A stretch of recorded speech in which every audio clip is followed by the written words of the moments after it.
So I'm just talking with Professor Thad Kauser, Chair of the University of California, San Diego Department of Political Science and Fulbright Distinguished Chair in American Political Science. Thad, thanks so much for chatting to me today. You came to Australia in 2015 to look at social media, how politicians use it as a campaign tool. And I'd love to know what your findings were.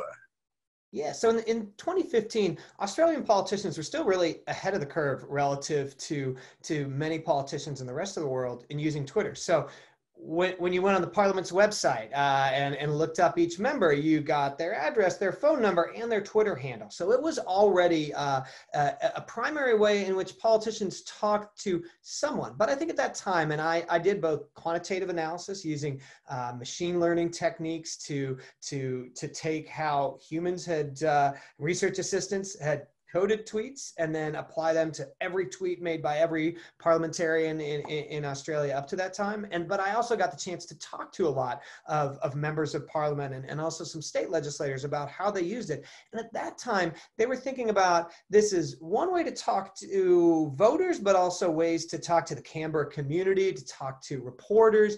I think at that time, the people listening to Twitter were much more the politically involved. And I think its reach has grown wider and it's become much more of a campaign and a primary communication tool now. Absolutely. So, I mean, how did the political Twitter sphere, I suppose, of the US differ to that of Australia at that time? Yeah.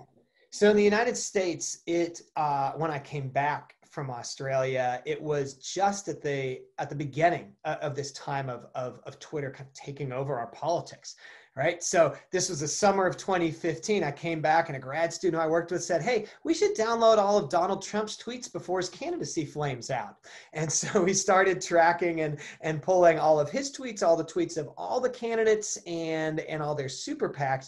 And what you saw in that 2016 election, which really was the Twitter election, it rose to ascendancy as the primary form of the way candidates got their message out, was this massive growth in followers for Hillary Clinton as well as Donald Trump. But Donald Trump, getting these tens of millions of followers and was able to bypass the mainstream media.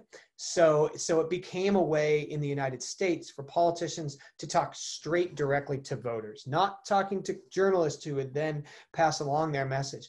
And what we saw in both Australia and in the United States are, one, we saw politicians really using Twitter to get out their views on issues. So you can actually determine where people are in the ideological spectrum really well using Twitter. You can separate the Labor left from more centrists in the Labor Party and put politicians on that realm. If you look at the relationship between how people in a district vote in parliamentary elections, the ones that vote more conservatively, you see more right-leaning tweets by those legislators. So they're kind of delivering this democratic representation through their Twitter streams.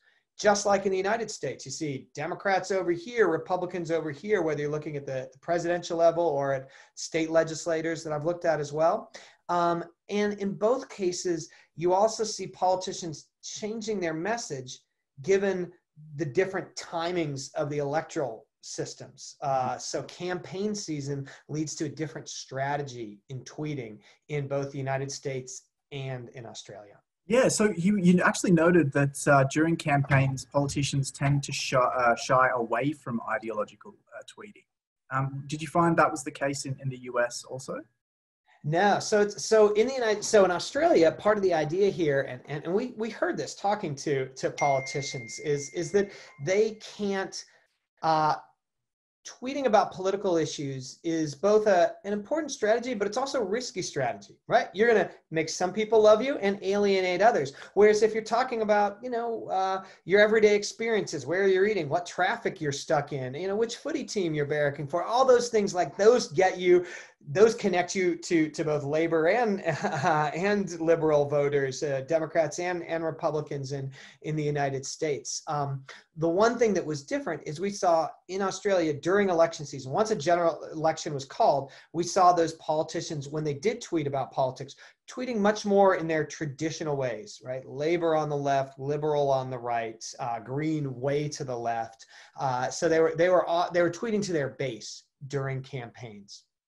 In the United States, what we saw in the presidential campaign was much more ideological tweeting, right?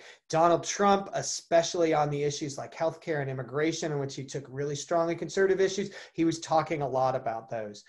Another thing we saw in the United States, we saw lots of opinions rather than fact in tweets. So politicians left, right, and center, when they tweet, they're primarily getting out their subjective views about the world, what they like, what they stand for, who they hate, right? They're using Twitter to do that. So about 80% of the tweets that came from both Donald Trump and Hillary Clinton are opinion tweets, and voters engage with those more, or at least Twitter followers respond by retweeting and liking those opinions much more than factual tweets.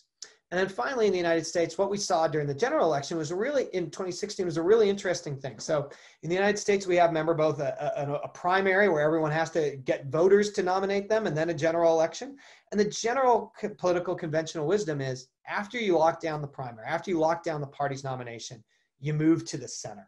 So both Democrats and Republicans should start tweeting more towards the center if they act like traditional politicians. Hillary Clinton did that. She was a traditional politician.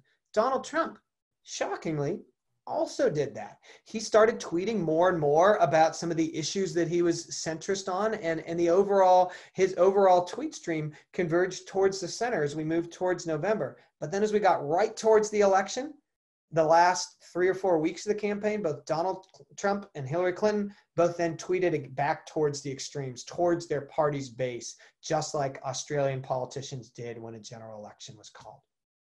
So what have you noticed similar patterns in the lead up to November this year? Well, one thing that's important to note this year is that candidates are expanding their reach beyond just Twitter.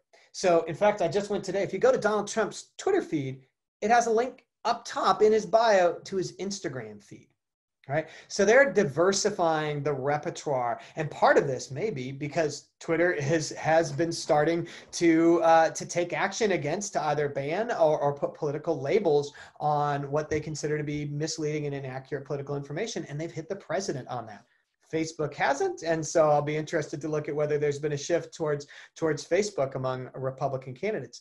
But Instagram and really an increasing use of images and especially videos have characterized this campaign, and that brings all sorts of potential for mischief, because it's much harder to fact check a video, and some of the videos that we've seen bouncing around on Twitter, on Instagram, and on Facebook have been fake videos that have put words in different politicians' mouths.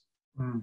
So, I mean, ideologically speaking, or speaking about the content of tweets, have you noticed politicians tweeting more towards their base, or seeking that crossover appeal, following Downesian logic, as you Exactly. So we haven't done the quantitative analysis yet for the 2020 election cycle, and it's really still in flux. So we'll be looking at that. But just looking at their tweets, one of the things that I noticed is, yeah, absolutely, you see both of these campaigns tweeting towards their base, especially Donald Trump, whose clear theory about this campaign is if he can lock down and mobilize and energize his base, that's a route to securing election again. Joe Biden and Kamala Harris, first thing to note is they have about 1/10 the Twitter following that Donald Trump. So Donald Trump's at about 90 million. Joe Biden's at about 9 million. Kamala Harris about 5 million. If you look at their tweets, they're very disciplined. What they're really doing, they're tweeting a lot of links to their new TV ads, right? And they're getting out their campaign message.